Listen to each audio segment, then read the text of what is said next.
This album is so much about fun and freedom and just the continuation of me feeling emancipated. It's sort of like emancipation equals Mariah Carey times 2. Like, this is me, 100% of me, having fun and just being real. People ask me all the time, how do you stay relevant? How do you stay current? How do you make music that people continue to respond to? You just keep being real, keep being you. Stay true to who you were from the beginning.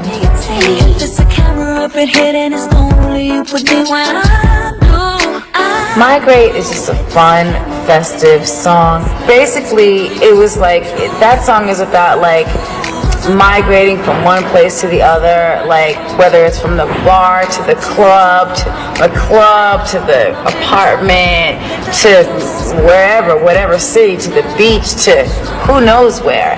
It's about keeping it moving and having a good time. I think that every time I go into the studio, if I'm inspired by the track I'm working on, and if I've put like so much of myself into the record, and at the end of the day, I want it to be the most fun explosion of music I can make. Into the record, and at the end of the day, I want it to be the most fun explosion of music I can make.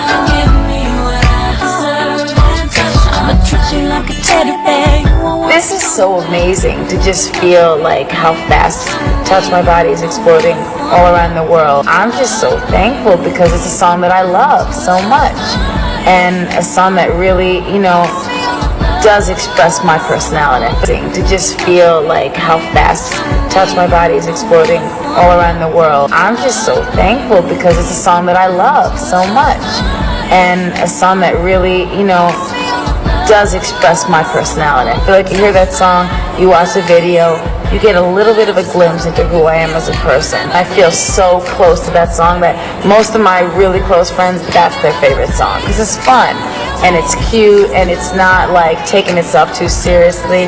You know what I mean? It's just like, you know, the Touch My Body part is the sexy part, and it is what it is, but I love the humor in the song. When Brett Ratner said that he was going to do this video with me, there's a writer's strike and he had some time and he was really feeling the record. The idea of Jack McBrayer came out, I was like, that's amazing because he is hilarious. So the concept of the video is basically like he comes over as compu nerd to help me fix my computer, and then he goes into fantasy land and I'm right there with him. I love adding the element of humor because why take this so seriously? Last Kiss is a very special song to me. When I hear that song and I hear the first like, there's so empty inside since I asked us goodbye. It's like, I feel like an 8-year-old kid. Like, I'm like, okay, this is me as a little girl singing. I was playing it at a party for a friend of mine who happened to have Quincy Jones as one of her guests there. And we were all listening to the songs, and then Quincy asked me to rewind that song and play it over again. And I said, well, he is Quincy Jones, Thriller and Off the Wall. And if he's asking me to play a song over, I should pretty much take that as a humongous compliment. And I did, and it makes me really happy because that's my favorite song.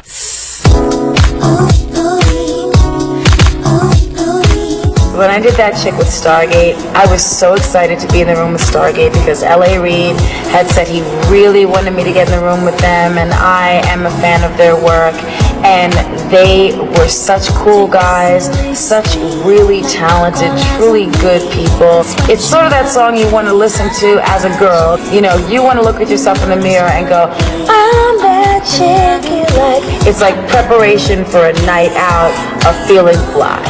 This is for my people who just lost somebody, your best friend, your baby. Sometimes when I'm writing a song like Bye Bye, it does come from such a raw place that I'm like, I'm actually crying while writing it or thinking about it. But sometimes I will hear it and go, I feel like this is going to touch a lot of people. And that's why it's important that no matter what's ever happened to me throughout my career, that I stay the course and continue to write and try and reach people who need it, because I know that I'm one of those people. And when someone does that and they write something that touches me, I'm like indebted to them forever.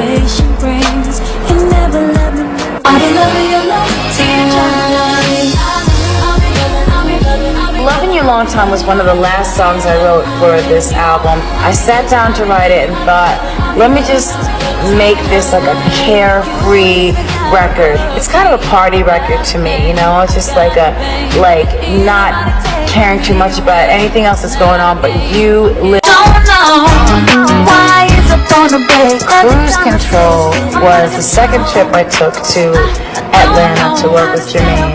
What it really means is, he goes, might need to go slow. I don't know why he's up on the brake every time I see his face.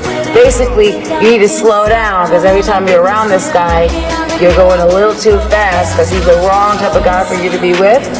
But you know that, but you don't know how to handle it. So it was cool to kind of co-write that with JD and with Krista, because, you know, it's coming from a woman's point of view and also coming from JD's point of view of making the track really hot.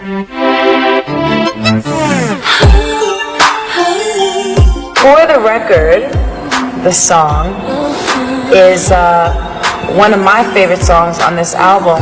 It's one of those songs that the people who really are fans of mine, or who really know my music really well, tend to gravitate towards, because it's not only is it like kind of a real life story, but I've used like a lot of my own songs in the bridge to tell the story. Towards the outro I say, you know, for the record, you'll always be a part of me no matter what you do. That's always my baby. And we kind of go through, you know, can't nobody say I didn't give my all to you. You know, the real fans who listen and then hear I told you underneath the stars, they'll know that's for them. I'm really happy that people are feeling the song.